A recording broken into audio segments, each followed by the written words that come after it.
Hey everybody, I got a new phone. Well, it's not really a new phone. It's probably 114 years old, but me and the family, we took a little field trip this weekend, 3.5 hours to go visit with an individual who recovers and refurbishes these old phones. This one, the original wiring is on the inside. You turn the crank, the bells ring. I just think it's really cool, but I hang it here because I also believe it's a symbol for what's wrong with our thinking and usage of sales technology today, and essentially this dial, dial, dial mindset. What do I mean by that? Well, when we think about sales technology today, it's permeating every remaining crevice of the sales profession, isn't it? To the point where it's said that we are in a sales tech revolution.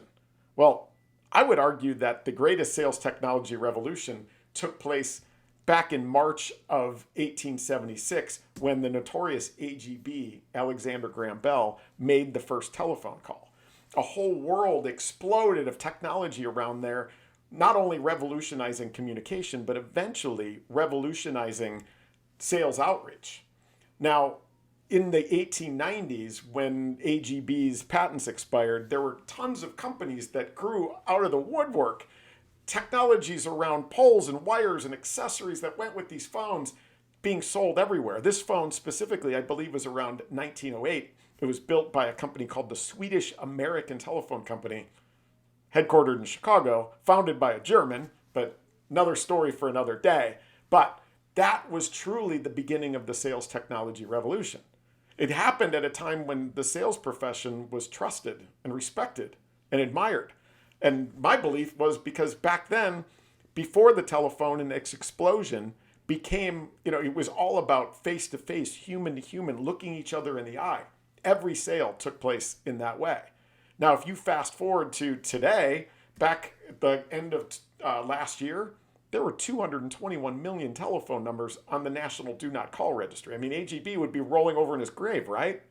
And it's because salespeople ruined it.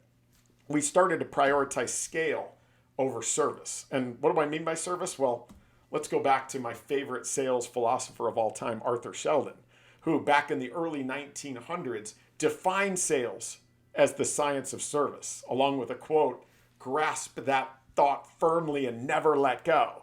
Well, I think technology caused us to let go. So when you're thinking about the use of sales technology and the investments that you're making, I want you to think about this idea of sales is the science of service.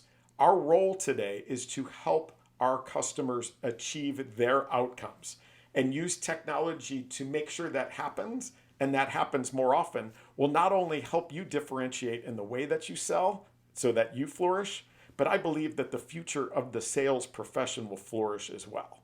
So give that some thought. I would love to hear your thoughts on it. Leave me a comment below or reach out. And I know I'm a nerd of the highest order here, but let me know what you think of the new phone too. All right. Thank you.